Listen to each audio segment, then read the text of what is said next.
Father's Day 1995, an evangelist named Steve Hill visits a church in Pensacola, Florida for one service on a Sunday morning. He stayed for 5 years. Why? Because the power of God broke out that morning and revival came into the church. Over the course of that 5-year period, over 4 million people came to visit that church in Pensacola, Florida. Over 150,000 people got their lives right in the altars at Brownsville. That was the impact of what God did inside the building. But even more so, God was touching lives all around the world. You see, this was the largest running revival in American history, and also for the first time in history, it's a revival that was captured from beginning to end on videotape. Right now, I'm inside of a storage unit here in Dallas, Texas. And for the last 15 years, there's been an archive of those VHS, SVHS, Betacam tapes that captured that move of God. I remember where I was at when I saw the first video from the Brownsville revival. I was in Summerville, South Carolina, 19-year-old, stubborn, lackadaisical, complacent, backslidden church kid. And they play a video from the Brownsville revival, and I remember that moment because the Spirit of God arrested my attention and He met me in the altars of that church. My life has never been the same since. I've heard so many stories of individuals that were impacted from the revival because of something like that. They got a hold of a videotape that somebody sent them in the mail, or maybe that they played at their church. In fact, I remember one story of an individual, they'd gotten a hold of a tape from the revival, and they'd put it into a package and they sent it to a son that was off in a whole nother state. Whenever he went to the mailbox and he pulled out the tape and he took hold of the package, he fell to his knees and began to weep because the power of God came upon him. There's no telling the impact that that revival had all over the world, not by people that came and visited, but by the fact the revival went and visited them.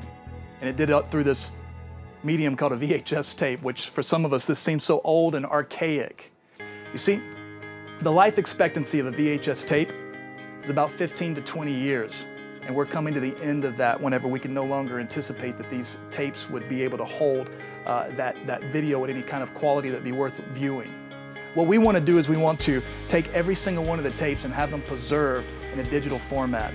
We're going to make a DVD copy of every single one, as well as a digital copy that would be available for download on the internet.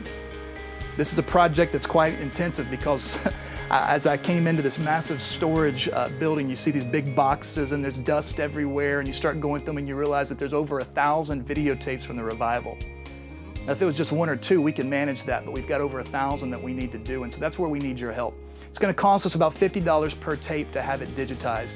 That's into a DVD and then also into a digital format that then we could edit it, make it available for download. We need your help with that. In fact, I would ask you to pray.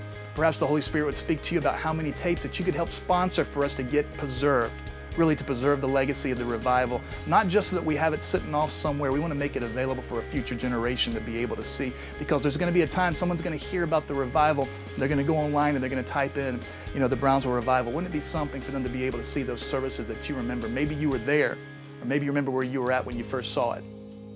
Can you help us with that? Like I said, it's $50 to be able to sponsor a single tape. For everybody that's partners with us, we want to also make available to you a DVD that's been preserved so that you can add it to your own collection. That's the first phase of the project. The second one then is to go through that archive and start finding those key moments in the revival, those moments that really stood out, and start taking those, pulling those out, and getting them produced in such a way that they can be made available to a broader audience. To find out how you can be a part of this project and to help us, would you visit stevehill.org/thelegacy. Again, that's stevehill.org/thelegacy. I remember Steve would always say, the greatest move of God is not behind us, it's ahead of us. And as we look back and remember what God did, let it motivate us and move us to begin to pray and contend and say, Lord, I don't want you just to do what you did in the past. Lord, I'm hungry for more. It was always our prayer in the revival anyway. More, Lord. And truly there is more. Would you pray about being a part of this? And I believe, beyond a shadow of a doubt, we're going to impact not just this generation, but generations to come.